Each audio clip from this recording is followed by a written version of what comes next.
ಎಲ್ರಿಗೂ ನಮಸ್ಕಾರ. ನಾನು ಲಕ್ಷ್ಮಿ. ಡೈಲಿ ಚಪಾತಿ ತಿಂದು ಬೇಜಾರಾಗಿದ್ದರೆ ನೋಡಿ, ಈ ಥರ ಒಂದು ಒಳ್ಳೆ ಶಾವಿಗೆಯನ್ನು ಗೋಧಿ ಹಿಟ್ಟಿಂದ ಮಾಡ್ಬೋದು. ಅದನ್ನು ಹೇಗೆ ಮಾಡೋದು ಅಂತ ತೋರಿಸ್ತೀನಿ ಬನ್ನಿ.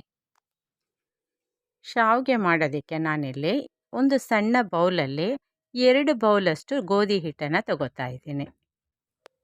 ಇದನ್ನು ಚೆನ್ನಾಗಿ ಬಿಸಿಯಾಗೋವರೆಗೂ ಒಂದು 5 ನಿಮಿಷ ನಾವು ಮೀಡಿಯಮ್ ಫ್ಲೇಮಲ್ಲಿ ಹುರ್ಕೋಬೇಕು. ಇದೀಗ ಚೆನ್ನಾಗಿ ಬಿಸಿಯಾಗಿದೆ. ತಣ್ಣಗಾಗೋದ್ರೊಳಗಡೆ ನಾವು ನೀರು ಕಾಯಿಸ್ಕೊಳ್ಳೋಣ. ಗೋಧಿ ಹಿಟ್ಟು ತಣ್ಣಗಾದ್ಮೇಲೆ ಅದಕ್ಕೆ ನಾವು ಕುದಿ ಬಂದಿರತಕ್ಕಂಥ ನೀರನ್ನೇ ಹಾಕಿ ಮಿಕ್ಸ್ ಮಾಡ್ಕೋಬೇಕು. ರುಚಿಗೆ ಎಷ್ಟು ಬೇಕೋ ಅಷ್ಟು ಉಪ್ಪನ್ನು ನಾನು ಕುದಿಯೋ ನೀರಿಗೆ ಹಾಕ್ತಾ ಇದ್ದೀನಿ. ಶಾವಿಗೆ ತುಂಬ ಸಾಫ್ಟ್ ಬರೋಕ್ಕೋಸ್ಕರ ನಾವು ಬಿಸಿ ನೀರಲ್ಲಿ ಹಿಟ್ಟನ್ನು ಕಲಿಸ್ಕೊತಾ ಇರೋದು. 2 ಬೌಲಷ್ಟು ಗೋಧಿ ಹಿಟ್ಟನ್ನು ತೊಗೊಂಡಿರೋದ್ರಿಂದ 2 ಬೌಲಷ್ಟೇ ನೀರನ್ನು ನಾವು ಇದಕ್ಕೆ ಸೇರಿಸ್ಕೊಂಡು ಮಿಕ್ಸ್ ಮಾಡ್ಕೋಬೇಕು. ನಾನಿಲ್ಲಿ ಆಯಿಲನ್ನೇನು ಸೇರಿಸಿಲ್ಲ. ನೀವು ಬೇಕಾದರೆ ನೀರು ಕುದಿ ಬರಬೇಕಾದ್ರೆ ಅದಕ್ಕೆ 1 ಸ್ಪೂನ್ ಆಯಿಲನ್ನು ಸೇರಿಸ್ಕೋಬೋದು. ನಾನು ಸ್ವಲ್ಪ ಕಡಿಮೆ ನೀರನ್ನು ಹಾಕ್ಕೊಂಡಿದ್ದೆ, ಮತ್ತು ನಾನೊಂದು 1/4 ಬೌಲಷ್ಟು ನೀರನ್ನು ಇದಕ್ಕೆ ಸೇರಿಸ್ಕೊತಾ ಇದ್ದೀನಿ. 2 ಲೋಟದಷ್ಟು ಗೋಧಿ ಹಿಟ್ಟನ್ನು ತಗೊಂಡ್ರೆ 2 ಲೋಟದಷ್ಟೇ ನೀರನ್ನು ಹಾಕಿದರೆ ಸಾಕು. ಒಂದ್ಸಲ ನಾವು ಸ್ಪೂನಲ್ಲಿ ಚೆನ್ನಾಗಿ ಮಿಕ್ಸ್ ಮಾಡಿ ಲಿಡ್ ಹಾಕ್ಬಿಟ್ಟು ಒಂದು 10 ನಿಮಿಷ ಬಿಡಬೇಕು. ಅದು ಸ್ವಲ್ಪ ತಣ್ಣಗಾದ್ಮೇಲೆ ನಾವು ಕೈಯಲ್ಲಿ ಮಿಕ್ಸ್ ಮಾಡಿಕೊಂಡ್ರೆ ಸಾಕು. ಬಿಸಿಯಾಗಿದ್ದರೆ ಕೈ ಹಾಕಕ್ಕೆ ಹೋಗಬಾರ್ದು. ಸ್ವಲ್ಪ ತಣ್ಣಗಾದ್ಮೇಲೆ ನಾವು ಕೈಯಿಂದ ಅದನ್ನು ಕಲಿಸ್ಕೋಬೇಕು. ನೋಡಿ, ಈಗ ನಾವು ಇದನ್ನು ಒಂದು 10 ನಿಮಿಷ ಮತ್ತೆ ಮುಚ್ಚಿಡೋಣ.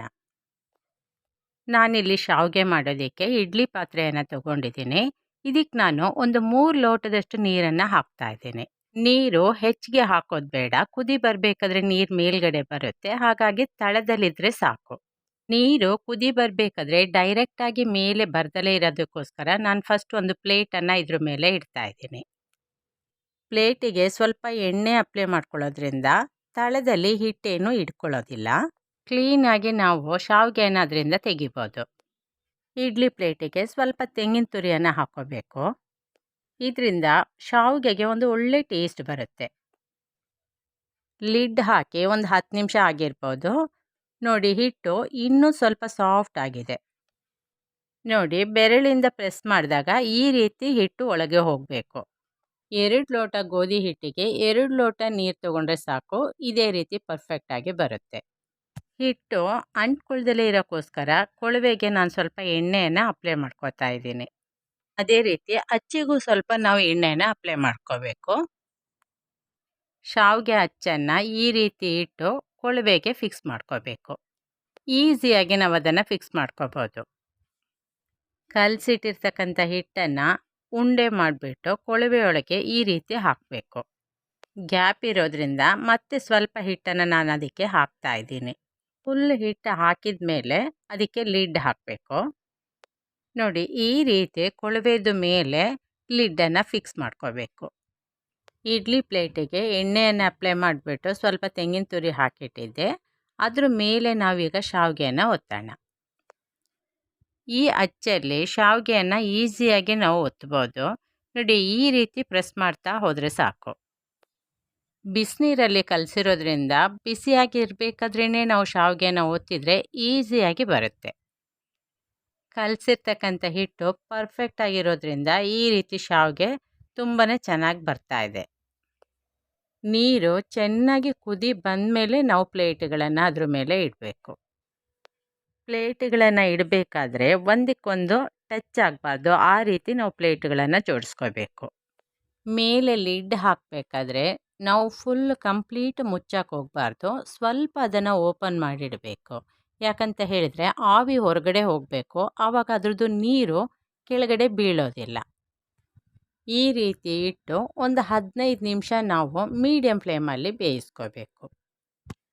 ಶಾವಿಗೆ ಬೆಂದಮೇಲೆ ಪ್ಲೇಟನ್ನು 1 ನಿಮಿಷ ನಾವು ತಣ್ಣಗಾಗೋಕ್ಕೆ ಹೊರಗಿಡಬೇಕು. ಮತ್ತು ಪ್ಲೇಟಿಂದ ನಾವು ಶಾವಿಗೆನ ಆರಾಮಾಗಿ ಈಸಿಯಾಗಿ ತೆಗಿಬೋದು. ಒಂದು ಸ್ವಲ್ಪನೂ ಪ್ಲೇಟಿಗೆ ಅಂಟ್ಕೊಳ್ಳೋದಿಲ್ಲ. ಈಸಿಯಾಗಿ ನೋಡಿ, ನಾವು ಕೈಯಿಂದನೇ ತೆಗಿಬೋದು ಅದನ್ನು. ಶಾವಿಗೆ ನೋಡೋಕ್ಕೆ ಎಷ್ಟು ಚೆನ್ನಾಗಿದೆಯೋ ಅಷ್ಟೇ ಚೆನ್ನಾಗಿರುತ್ತೆ ಅದರದ್ದು ಟೇಸ್ಟು. ಒಳಗೆಲ್ಲ ಚೆನ್ನಾಗಿ ಬೆಂದು ತುಂಬಾ ಸಾಫ್ಟಾಗಿರುತ್ತೆ. ಬೆಳಿಗ್ಗೆ ಟಿಫನಿಗೆ ಒಂದು ಟೇಸ್ಟಿಯಾಗಿರ್ತಕ್ಕಂಥ ಹೆಲ್ದಿಯಾದ ಗೋಧಿದು ಶಾವಿಗೆ ರೆಡಿಯಾಗಿದೆ ನೋಡಿ. ಡೈಲಿ ಚಪಾತಿ ತಿಂದು ಬೇಜಾರಾಗಿದ್ದರೆ ಹೀಗೆ ಮಾಡಿಕೊಂಡ್ರೆ ಸಾಕು, ಬೇಗನೂ ಆಗುತ್ತೆ, ಟೇಸ್ಟಿಯಾಗೂ ಇರುತ್ತೆ. ಶಾವಿಗೆಗೆ ಒಂದು ಒಳ್ಳೆ ಕಾಂಬಿನೇಷನ್ ದಾಲ್ ಕರಿ ನೋಡಿ. ಈ ರೀತಿ ಮಾಡಿದರೆ ತುಂಬಾ ಟೇಸ್ಟ್ ಆಗಿರುತ್ತೆ. ದಾಲ್ ಕರಿಯನ್ನು ನಾನು ಆಲ್ರೆಡಿ ಮಾಡಿ ತೋರಿಸಿದ್ದೀನಿ. ನಿಮಗೆ ಬೇಕಾದರೆ ಲಿಂಕಿಗೆ ಹೋಗಿಬಿಟ್ಟು ಓಪನ್ ಮಾಡಿದರೆ ಸಾಕು. ನಿಮಗೆಲ್ರಿಗೂ ಈ ಗೋಧಿ ಶಾವಿಗೆ ಇಷ್ಟವಾಗಿದ್ದರೆ ಒಂದು ಲೈಕು, ಶೇರು, ಸಬ್ಸ್ಕ್ರೈಬು ಮಾಡೋದ್ರ ಮೂಲಕ ನನ್ನನ್ನು ಸಪೋರ್ಟ್ ಮಾಡಿ. Thank you so much.